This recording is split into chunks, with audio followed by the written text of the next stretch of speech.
अस्सलाम वालेकुम। आज के इस लेक्चर के अंदर हमने डिस्कस करना है करैक्टर्स ऑफ क्लास एविस। मतलब हमने बर्ड्स के करैक्टर्स को डिस्कस करना है।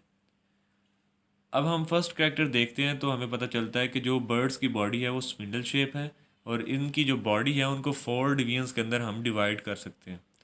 Head region, neck region, trunk reason and tail region. उसके अलावा बर्ड्स की अगर हम नेक देखें तो वो थोड़ी सी इलोंगेट होती है और एस शेप होती है। मतलब नेक के अंदर जो वर्टिब्री मौजूद हैं वो एस शेप की स्ट्रक्चर बना रहे होते हैं। फोर लिम्स इनके मॉडिफाई होते हैं इन दी विंग्स और इनके जो हाइंड लिम्स हैं वो पर्चिंग, वॉकिंग या स्विमिंग के लिए जो है वो अडेप्टेड होते हैं। पर्चिंग कहते हैं किसी चीज़ को ग्रिप करना। मतलब जब कोई परिंदा जो है वो किसी तार के ऊपर बैठता है तो वो उस वायर को या उस तार को जब ग्रिप करता है या पकड़ता है तो उसकी वो ग्रिपिंग को हम पर्चिंग कहते हैं। जब हम इनके फुट देखते हैं तो इसमें जो है वो मुख्तलिफ आप कह सकते हैं कि वैरायटी पाई जाती है कि कुछ के अंदर फुट के साथ जो है वो 4 टोज़ अटैच होते हैं, कुछ में जो है वो 2 होंगे और कुछ में जो है वो 3 टोज़ भी देखने को मिलते हैं। इनकी बॉडी के ऊपर जो है वो फैदर्स मौजूद होते हैं और इनकी जो टांगे हैं उनके ऊपर स्केल्स मौजूद होते हैं। इनके अंदर जो है वो थिन आप कह सकते हैं कि स्किन मौजूद होगी या इंटेगुमेंट मौजूद होती है। उसके अलावा इनके अंदर स्वेट ग्लैंड्स जो हैं वो एब्सेंट होते हैं। इनकी टेल के पास जो है वो एक ग्लैंड मौजूद होता है जिसे हम ऑयल ग्लैंड या प्रीन ग्लैंड कहते हैं। अब बर्ड्स जो हैं वो इस ग्लैंड से ऑयल लेते हैं। जब वो अपनी चोंच से इस ग्लैंड को दबाते हैं तो उसमें से ऑयल निकलता है। तो फिर उस ऑयल को अपने जो है वो फैदर्स के ऊपर लगा लेते हैं और इस प्रोसेस को हम प्रीनिंग कहते हैं। अगर हम बर्ड्स देखें तो इनके अंदर जब एक्सटर्नल ईयर जो है वो मौजूद नहीं होगा, इसलिए लिखा हुआ है पिना ऑफ ईयर रूडिमेंट्री। स्केलेटन की जब हम बात करते हैं तो स्केलेटन जो है वो फुली ओसिफाइड है, लेकिन इस स्केलेटन के अंदर जो है वो एयर कैविटीज़ मौजूद होंगी ताकि जो बर्ड्स हैं उनकी जो बॉडी है वो लाइट वेट रहे और उनकी फ़्लाइट के अंदर किसी किस्म की परेशानी ना आए। इनकी जो स्कल है वो वर्टिब्रल कॉलम के साथ सिंगल ओसिपिटल कंडाइल के साथ अटैच होती है। इनकी अगर हम स्कल देखें तो वो डायएप्सिड होती है। मतलब इनके अंदर 2 कैविटीज़ मौजूद होंगी और उन 2 कैविटीज़, उन डायएप्सिड कैविटीज़ के अलावा एक एंट ऑर्बिटल फेनेस्ट्रा भी होती है। मतलब कि ये आँखों के सामने जो इनकी चोंच वाली जगह है वहाँ पे भी एक कैविटी मौजूद होती है जिसको हम एंट ऑर्बिटल फेनेस्ट्रा बोलते हैं। और इनके अंदर एक बीक मौजूद होती है जिसे हम चोंच कहते हैं। टीथ जो हैं वो एब्सेंट होंगे और इनकी जो रिब्स हैं, जो पसली हैं, उनके ऊपर अनकीनेट प्रोसेस जो है वो एक मौजूद होता है। जो आप कह लें कि कर्व शेप एक स्ट्रक्चर होता है जो इनकी रिब्स के ऊपर अटैच होता है और वो रिब्स को एक दूसरे से आपस में मिलाता है, अटैच करता है। परिंदों के अंदर जो है वो टेल जो है वो ज़्यादा इलोंगेट नहीं होती। क्यों नहीं होती? क्योंकि वो जो टेल के वर्टिब्री हैं वो आपस में फ्यूज़ करके एक स्ट्रक्चर बना देते हैं जिसको हम पाइजो स्टाइल कहते हैं या पाइगो स्टाइल बोलते हैं। इनके अंदर जो है वो स्टर्नम, जो इनकी चेस्ट बोन होती है, वो वेल डेवल्ट होती है और उसमें एक स्ट्रक्चर मौजूद होता है जिसे हम कहते हैं कील। इस कील के साथ जो है वो इनके आप कह लें कि मसल्स आके अटैच होते हैं। इनकी ईयर के अंदर जो है वो सिर्फ एक ही बोन मौजूद होगी जिसे हम कॉलूमेला कहते हैं। ठीक है, सिंगल बोन जो है वो मौजूद होती है इनके मिडल ईयर के अंदर। नर्वस सिस्टम अगर हम देखते हैं तो वो वेल डेवल्ट है और 12 पेयर्स ऑफ क्रेनियल नर्व्स जो हैं वो मौजूद हैं और ब्रेन के अंदर जो है वो लार्ज सेरिबेलम और ऑप्टिक लोब्स भी देखने को मिलती हैं। सर्कुलेटरी सिस्टम अगर हम डिस्कस करें तो इनके अंदर 4 चैम्बर्ड हार्ट हैं जिसमें 2 एट्रियम होते हैं और 2 वेंट्रिकल्स होते हैं। सेपरेट इनके अंदर पल्मोनरी और सिस्टेमिक सर्किट होंगे और इनके अंदर राइट एओर्टिक आर्च मौजूद होती है। जबकि अगर हम मैमल्स को देखते हैं तो उनके अंदर लेफ़्ट एओर्टिक आर्च होती है, जबकि बर्ड्स के अंदर राइट एओर्टिक आर्च पाई जाती है।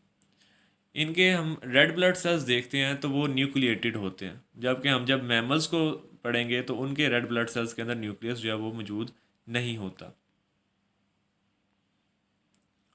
अब सेवन्थ करेक्टर जो है वो ये एंडोथर्मिक होते हैं। एंडोथर्मिक से मुराद ये है कि इनकी जो बॉडी है वो इस तरीके से अडॉप्टेड है कि ये अपना बॉडी टेम्परेचर को मेंटेन कर सकती है। मतलब कि अगर बाहर सर्दी है या गर्मी है तो इनकी बॉडी इस तरीके से अपने अंदर चेंजेस करेगी कि वो अपने इंटरनल टेम्परेचर को मेंटेन रखेगी, एक मुनासिब लेवल के ऊपर रखेगी। रेस्पिरेशन की बात अगर हम करते हैं तो इनके अंदर एक्सपेंसिबल लंग्स होते हैं जिनको हम पैराब्रोंकाई भी कहते हैं, और इन पैराब्रोंकाई के साथ साथ एयर सैक्स भी मौजूद होते हैं। अब ये सब कुछ क्यों है? ये इस वजह से है कि बर्ड ने जो है वो जब फ्लाइट करनी होती है तो अपने ज़्यादा से ज़्यादा मसल्स यूज़ करने होते हैं। जब ज़्यादा से ज़्यादा मसल्स यूज़ करने होते हैं तो उन मसल्स को ज़्यादा से ज़्यादा ऑक्सीजन की ज़रूरत होती है। तो जब ज़्यादा ऑक्सीजन की ज़रूरत होगी तो इसलिए लंग्स जो हैं वो भी वेल डेवलप्ड होने चाहिए, और एक्स्ट्रा एयर सैक्स जो है वो मौजूद होनी चाहिए। तो नेचर ने इनके अंदर जो है वो एक्सपेंसिबल लंग्स और एयर सैक्स जो है वो प्लेस किए हैं ताकि ये अच्छे तरीके से इनके अंदर गैसेस एक्सचेंज का प्रोसेस जो है वो हो सके। उसके अलावा बर्ड्स के अंदर जो है वो एक वॉइस बॉक्स प्रेजेंट होता है जिसको हम सायरंक्स कहते हैं। ये सायरंक्स जो है वो चेस्ट रीजन के अंदर मौजूद होगा, ठीक है, जहाँ पे ट्रैकिया जो है वो दो ब्रोंकाई के अंदर डिवाइड करती है, वहाँ पे ये सायरंक्स जो बॉक्स है या वॉइस बॉक्स जो है ये मौजूद होता है। एक्सक्रीटरी सिस्टम की बात करते हैं तो इनके अंदर मेटानेफ्रिक किडनीज देखने को मिलती हैं, और इनके जो यूरिटर्स हैं वो क्लोएका में ओपन होते हैं, और क्लोएका ऐसी ओपनिंग होती है जो एक्सक्रीशन के लिए भी यूज़ होती है और रिप्रोडक्शन के लिए भी यूज़ होती है। इसके अलावा इनके अंदर जो है वो कोई ब्लैडर मौजूद नहीं होता, और ये सेमी सॉलिड यूरिन एक्सक्रीट करते हैं, ठीक है, जिसको हम उर्दू में बीट भी कहते हैं। और इनका जो नाइट्रोजनस वेस्ट है उसमें मेन कंपोनेंट जो है वो यूरिक एसिड होता है।